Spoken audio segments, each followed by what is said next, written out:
Vamos a mais um vídeo do Dissecando Poe. Estamos chegando na reta final desse projeto. Estamos lendo todos os contos aqui do Medo Clássico, edição da Dark Side, do Edgar Allan Poe. Hoje nós vamos conversar sobre Manuscrito Encontrado em uma Garrafa, conto lançado em 1833, e no final a gente tem até uma nota de reedição. Mas enfim, a gente já chega lá, se eu lembrar, porque tem muita coisa pra falar e às vezes eu esqueço. E aí eu termino de gravar o vídeo, na hora da edição eu falo: ih, esqueci de falar esse negócio aqui.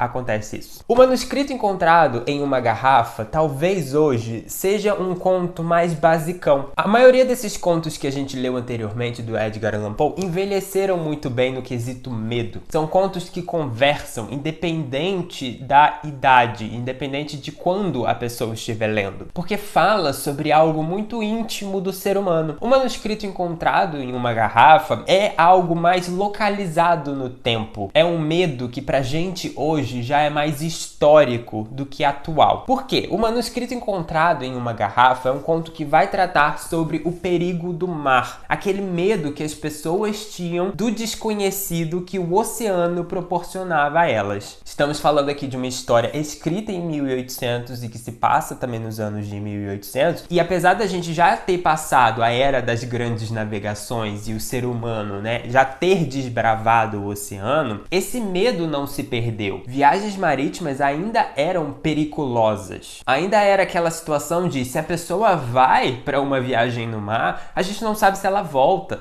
porque o mar é cheio de perigos. Os perigos reais que tem no mar e os perigos inventados pelas pessoas. Porque a gente sabe, existia muita lenda, muita história, muito monstro marítimo que destruía os barcos. Tudo isso alimentava um sentimento na população de medo. E esse é um conto que vai trabalhar vários desses recursos narrativos de medo do mar, que hoje pra gente não tem tanto efeito, porque hoje o mar, apesar de ainda ter um pouco de medo, ele é mais domável do que naquela época. Hoje as navegações são mais preparadas pra gente fazer viagens no mar, temos mais questão de segurança, de monitoramento, de toda a questão salva-vidas caso aconteça alguma coisa. Óbvio que situações perigosas podem e devem acontecer, devem no sentido de probabilidade, não de obrigação, pelo amor de Deus. Mas assim, comparando com 200 anos atrás, há 200 anos as pessoas tinham muito mais medo do mar e hoje a gente sabe que não existe monstros marítimos. Então já estamos ganhando.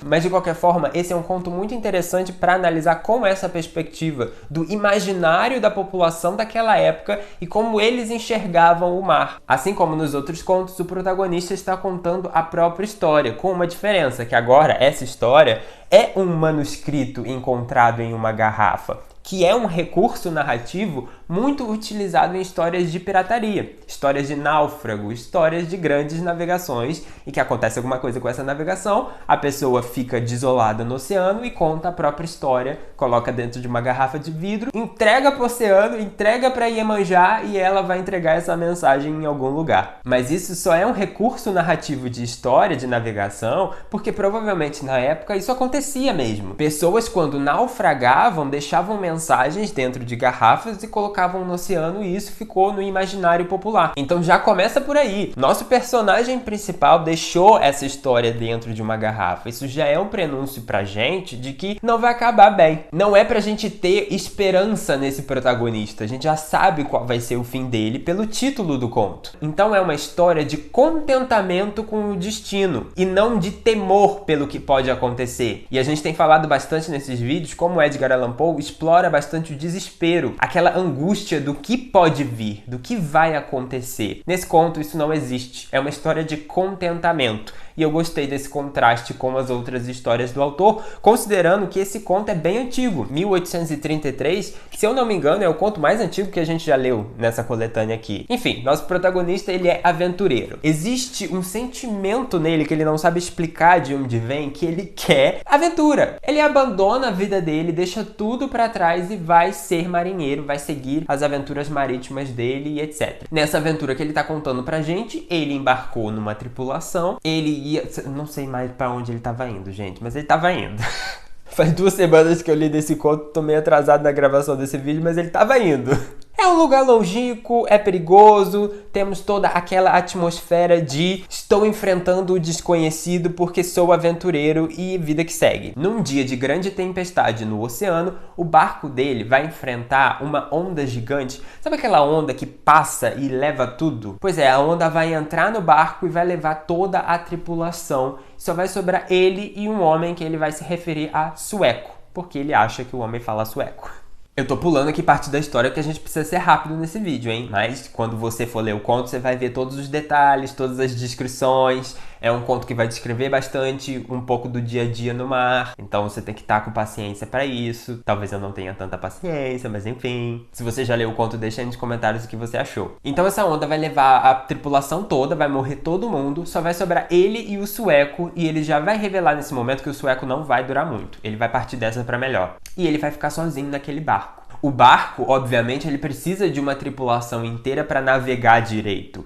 Uma pessoa não tem condição. Então ele vai ficar ali meio a esmo no oceano, sendo levado pela correnteza. E um belo dia ele vai se deparar com um barco vindo na direção dele. Só que esse barco é muito diferente de tudo que ele já viu, porque é um barco enorme. Enorme, enorme, parecendo um barco de guerra. Aquela coisa monstruosa vindo em direção a ele. E ele não tem o que fazer. Esse grande barco vai acabar colidindo com o barco do nosso protagonista, e esse protagonista ele vai entrar nesse barco gigante e vai ficar escondido ali, porque boa coisa não pode ser, né? Ele tá sozinho, ele tá em desvantagem numérica, o oceano é aquela coisa cheia de perigo, existem piratas por aí, não sei o que pode acontecer, vou ficar aqui escondido. O barco original dele afunda e ele fica preso nesse novo barco. Só que a grande questão é que mesmo ele estando escondido, a tripulação desse novo barco parece não perceber o nosso protagonista. Mesmo com todos os esforços dele ficar escondido, isso é meio que em vão, porque quando ele se revela, as pessoas não notam a presença dele ali.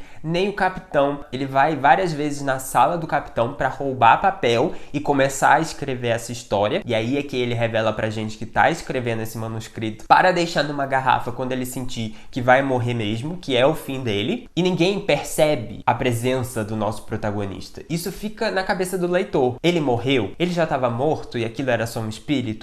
Ou era esse barco que era de espíritos? E pra mim, esse novo barco era o barco do holandês voador, e o capitão é o Davy Jones. O que ativou e me deu o gatilho de que talvez seja isso, é porque temos menção ao Kraken aqui nessa história. O Kraken é também uma lenda marítima, é uma grande fera em forma de polvo, de lula, que destrói as embarcações e come carne humana, come toda a tripulação.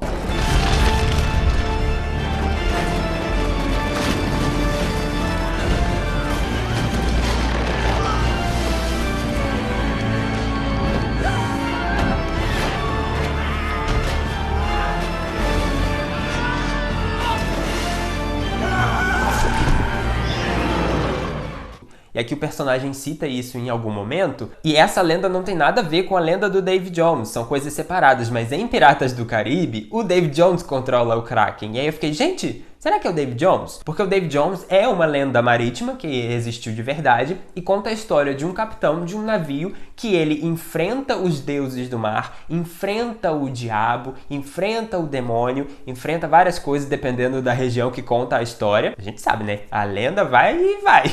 Mas enfim, ele enfrenta alguma entidade poderosa que não queria que ele fizesse aquela viagem, porque ia ter uma tempestade, alguma coisa assim. E ele então é amaldiçoado a viver para sempre no mar. E ele só pode pisar em terra 24 horas a cada 10 anos. Então ele fica vagando, é um espírito, o espírito do Davy Jones, fica vagando eternamente pelo mar e é isso, né? É uma tripulação de espíritos, digamos assim. E ele fala aqui no conto que essa tripulação fala uma língua muito estranha. E bem, o holandês voador é o holandês e para um personagem americano, talvez isso seja uma língua muito estranha. Enfim, isso não é certo, tá? Não é comprovado. Eu nunca vi nenhuma análise desse conto, mas é a percepção que eu tive, uma vez que esse conto explora bastante os perigos do mar. Como eu falei, o manuscrito deixado numa garrafa é um, o Kraken é outro, possivelmente o Davy Jones é outro, e o fim dessa história é o próximo perigo. Já não vai ser segredo pra ninguém que ele vai morrer. E a situação que vai acontecer aqui é que esse novo barco vai bater numa geleira e vai afundar no oceano. E muitas lendas diziam que no fim do oceano existia uma grande geleira, impedindo toda a água e toda a terra de cair para o espaço, né? Isso era muito condizente com a teoria da Terra ser plana, quando acreditavam que a Terra era plana. Não gosto nem de falar de teoria da Terra plana, que me segue um arrepio aqui. E ainda teve vídeo sobre esse conto, perguntando para os inscritos assim: ah, você acha que a Terra é plana? Comenta aí embaixo, eu não gosto de julgar ninguém não. Meu filho, esse é um canal de literatura e de ciência também. Se não me fala isso, que eu vou me rebelar aqui. You'll see no mercy from me. Mas enfim, quando acreditavam que a Terra era plana, e lembrando que desde os gregos antigos eles já provaram matematicamente que a Terra era esférica, mas enfim, acreditava-se que na borda da Terra existiam grandes geleiras que segurava tudo ali dentro, não deixava a água cair. Isso obviamente é porque no Polo Norte temos gelo e no Polo Sul temos gelo também. Então as pessoas acreditavam, meu Deus, o gelo tá segurando tudo aqui dentro. Então quando esse personagem, no fim desse conto, tá navegando por aí e segue, ele bate numa geleira e o barco afunda, é mais um medo do ser humano também com relação ao mar, de que no fim do mar vai existir uma grande geleira, nada vai conseguir passar por ali e o barco vai cair e todo mundo vai morrer. Mas obviamente ele consegue deixar o manuscrito dentro da garrafa antes disso tudo acontecer, até porque estamos lendo a história, e o conto termina com uma nota do Poe. Manuscrito encontrado em uma garrafa foi originalmente publicado em 1831 e somente muitos anos depois tomei conhecimento dos mapas de Mercator,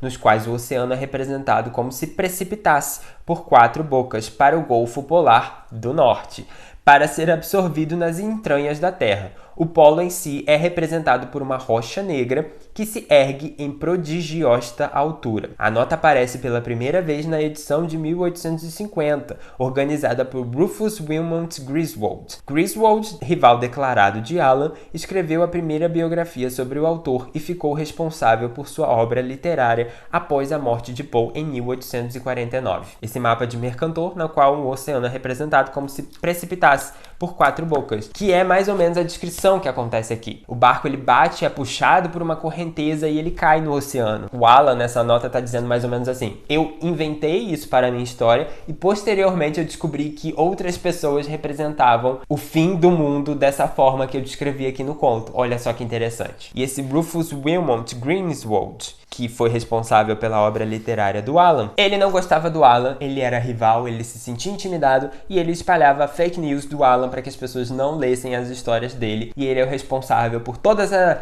fake news que a gente tem até hoje. Enfim, só um disclaimer aqui pra gente encerrar esse vídeo, porque no próximo nós leremos O Escaravelho de Ouro, e você vai encontrar comentários sobre esse conto aqui no Luago nos Livros e eu estarei esperando pelos seus comentários. Afinal de contas, o Dissecando Poe só existe por sua causa também. Até lá! Um beijo.